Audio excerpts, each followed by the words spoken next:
কিভাবে বিএনপির একজন নেত্রী বলছেন আমরা চাইলে এখানে গুন্ডা নিয়ে আসতে পারতাম, অর্থাৎ গুন্ডার পৃষ্ঠপোষকতা ওনারা দিয়ে আসছেন। আমরা দেখছি নির্বাচন কমিশনের বাইরে লাঠি সুটা নিয়ে মহড়া দিচ্ছে। নির্বাচন কমিশন, প্রধান নির্বাচন কমিশনের অফিসের যদি এই অবস্থা হয়, সারা বাংলাদেশে এই বিএনপির যারা রয়েছে এই গুন্ডাদের পৃষ্ঠপোষকতা দিচ্ছে, তারা কিভাবে ভোট কেন্দ্র দখল করবে সেটির আজকে হচ্ছে টেস্ট ম্যাচ হয়ে গিয়েছে। এবং এইসব নেতাকর্মী বাংলাদেশে কিভাবে, হাসিনার সময় আমরা বলতে শুনেছি, হাসিনা বলতো 20টা হুন্ডা 10টা গুন্ডা, নির্বাচন ঠান্ডা।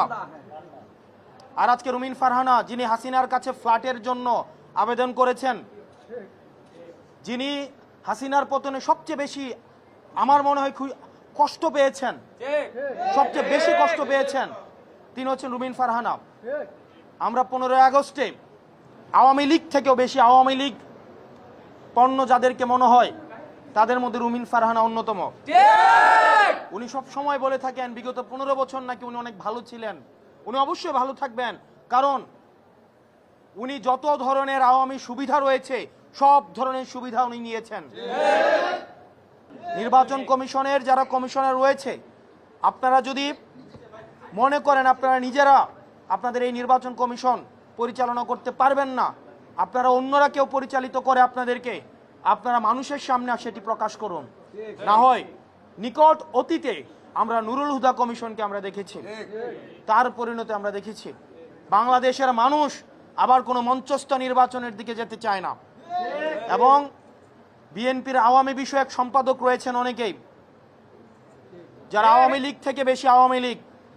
বিএনপির আওয়ামী লীগ বিষয়ক সম্পাদক যারা রয়েছেন তাদের মধ্যে অন্যতম রুমিন ফারহানা, আওয়ামী লীগের সুবিধাভোগী, আওয়ামী লীগের ফ্ল্যাটভোগী, এবং যারা গুন্ডা দিয়ে নির্বাচন কমিশনকে ঠান্ডা করে দিতে চায়, যারা একটা প্রেসক্রিপটিভ ইলেকশনের দিকে আবার যেতে চায়।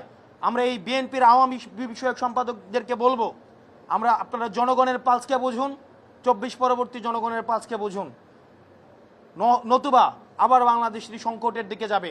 এবং তাদের কারণেই আমরা বিশ্বাস করতে চাই বিএনপি এখনো পর্যন্ত গুন্ডাতন্ত্র, তারা যেই বিএনপির এই ফজলু সাহেব, উনাকে এখনো পর্যন্ত আমরা সম্বোধন করছি, সম্মান দেখাচ্ছি, কিন্তু উনি যে ধরনের বক্তব্য দিচ্ছেন এবং রুমিন ফারহানা যে ধরনের বক্তব্য দিচ্ছেন, যে ধরনের কার্যক্রম পরিচালনা করছেন, আমরা ধরে নিব এগুলো হচ্ছে বিএনপির হাই কমান্ডের ইনস্ট্রাকশন।